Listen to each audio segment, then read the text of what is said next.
Hello, Am Yisrael. This is your own Reuben speaking to you here from Jerusalem, and we're a few days away from Passover, celebrating the exile from Egypt.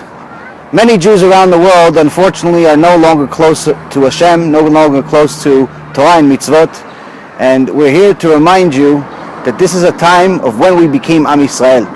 Of course, we all know the story of Egypt and the Exodus.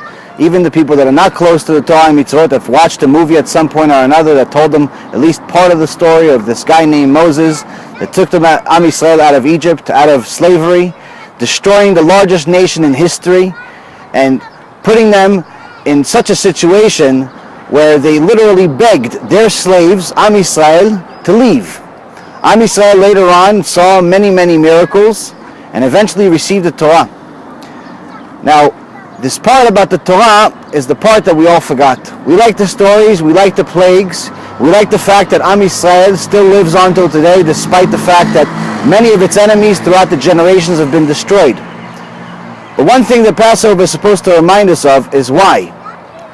Why was Am Yisrael chosen by the Creator above to lead the world, to be a light to the nations, to be the one that's going to be an example for each other and for everyone around us? Why is it a small civilization, yet the one that's survived all of the wars, all of the destruction, all of the Holocaust that have happened throughout generations? Many people can connect to the Holocaust that happened just around 70 years ago, unfortunately, to Am Yisrael, where 6 million Jews were killed and tortured day after day. But what many of us don't know is that the story of the Exodus begins with something much, much worse than the Holocaust could ever be. Millions upon millions of Jews were killed over 210 years by the evil Egyptians. And this, unfortunately, is continuing till today. Maybe we're not being killed by the same force like we were in the past. Maybe we're not being killed by guns or swords or whips. But what we are being killed is by ignorance, by not knowing the roots of our nation. Paro, the evil Paro, when his story began in the beginning of Exodus, says that he did not remember Moses, did not remember Yosef HaTzadik. What does it mean he did not remember him? It means that despite all of the good that Joseph did for the nation of Egypt, making them wealthy, putting them on the map, Paro forgot, but electively forgot. Forgot not because he didn't have the money anymore, forgot not because there was no recollection of who Joseph was, but rather forgot because remembering a favor that someone did for you is very difficult for some people. And this is the way the story begins. The lack of gratefulness by Paro made him hated by Hashem Yitbarach. This, as the sages tell us in the Gemara, Hashem hates certain types of people. One of them is someone that's ungrateful. First thing we need to learn about Passover is that it's a time to be grateful. Another lesson that we learn after that is that despite the difficulties that we went through in Egypt, despite the difficulties that we went through day after day, being tortured and having our children killed on a day-to-day basis, Hashem never forgot us. Hashem will never forget us. Hashem was just putting us through a test to see if we truly love Him, to see if we're going to yearn for Him, scream for Him, ask for Him. Eventually we did. Eventually we got to the point where Hashem answered our call. And when He did, miracles after miracle continued to happen until we not only left Egypt in such a extraordinary, miraculous way, but left Egypt in a way where they no longer ever wanted to be involved with us and they were no longer remembered. The Egypt of today is not the Egypt that we had 3,300 years ago. How did Hashem do all of this without necessarily making it so obvious to the point where after only one plague, the Egyptians would let us go? Hashem's punishments and Hashem's reward are always midah versus midah. Measure for measure. Just like the Egyptians did not let the Jews do the mitzvah of pu'ubu the way that they're supposed to by going to the mikveh each month, did not let us bathe, did not let us maintain our hygiene.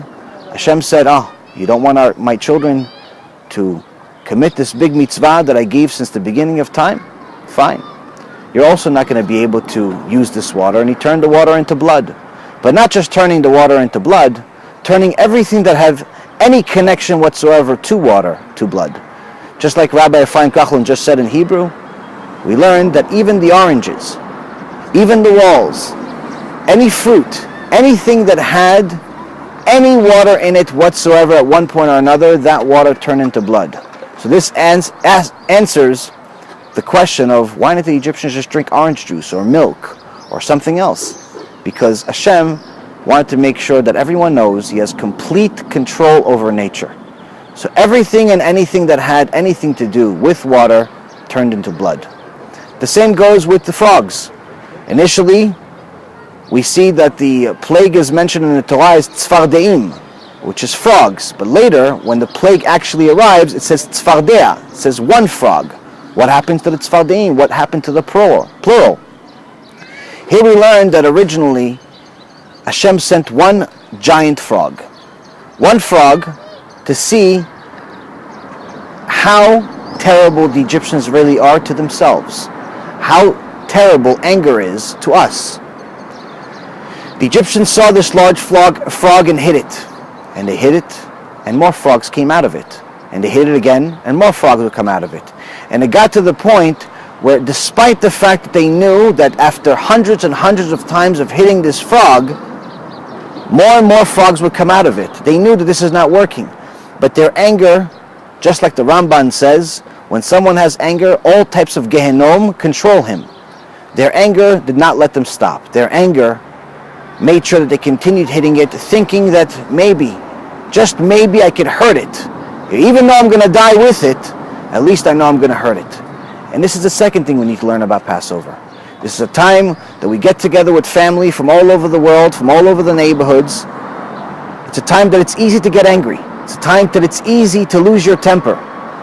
But it's the worst possible time to do that. Because all the little children that have never heard the true story behind Egypt, the true story of Am Yisrael, the true story of Hashem Yitbarach, and the miracle of the Exodus, of Yetziat Mitzrayim, they're not going to be able to tolerate it. If you show anger during this time, you could easily lose a child forever. Not lose him physically, but lose the connection that he has with Hashem. Because if he associates Hashem and the Exodus with anger in the home, he's no longer going to want to celebrate it. The same goes with every single one of the plagues. This is why one of the major obligations of Passover is to learn the Midrashim. You should use Midrash Rabbah, Me'am Loez, and many other Midrashim that tell you the story of Egypt and what truly happened there. It's not the movie. Trust me when I tell you. It's much more than the movie could ever tell you. It tells you the story behind the story. To prepare for PeSach. To prepare for the Leil Seder. Why? Because when your kids arrive, when your uncles and aunts arrive, when your cousins that are far away from Torah and Mitzvot arrive, it's your obligation to bring them back. Chazal tells us that only two things are going to save us at the time of Mashiach. Torah and Gemilut Chasadim. Torah obviously doesn't just mean to know what a Torah is. Torah means complying with it, reading it, learning it, connecting to it. Because this is our direct contact with Hashem. This is the most important obligation a Jew could ever have. This is why Hashem says, let them leave me but not my Torah. Because he knows that once we have Torah, we know our way back home. But when it comes to Gemilut Chasadim, many people are confused. They think that if they give someone a ride to the laundromat or to the movie theater or to somewhere else, that's going to save them at the time of Mashiach. Yes, it's nice. Yes, it's wonderful. But unfortunately, it's not going to save us. The reason why is because even if you help that one person get to the laundromat, if right after the laundromat he gets his clothes dry cleaned so he can go to the club, and he never knows what God is, he never knows that there's a din and there's a dayan. There's a judge, there's judgment and there's a judge. If he doesn't know that the Torah is not just a history book, but rather a book of laws, a book of instructions of how to live life, then that person, you did him no favor at all. All you helped him do is make another sin. The most important chesed that one can do in our generation and any generation before or after us is to help them do tshuva. Help them come back to Hashem in such a way that they'll never leave again. The only way they can do that is by finding out the story. Finding out the true love that Hashem has for Am Yisrael, that's so unique, that's so extraordinary, that's so beyond anything we could ever comprehend, that by itself makes that person fall in love with Hashem. Because when you know someone loves you, immediately you fall in love with them too. When you know that Hashem is doing everything He's doing just for you, yes, you, the one that's watching this, every single one of you, everything that's created, the heaven and the earth and everything in between was created for you. It's actually an obligation for a Jew to remind himself of that everything in the world was created for them. Not to make them egotistical, not to make them selfish, but rather to make them realize that they themselves can change the world.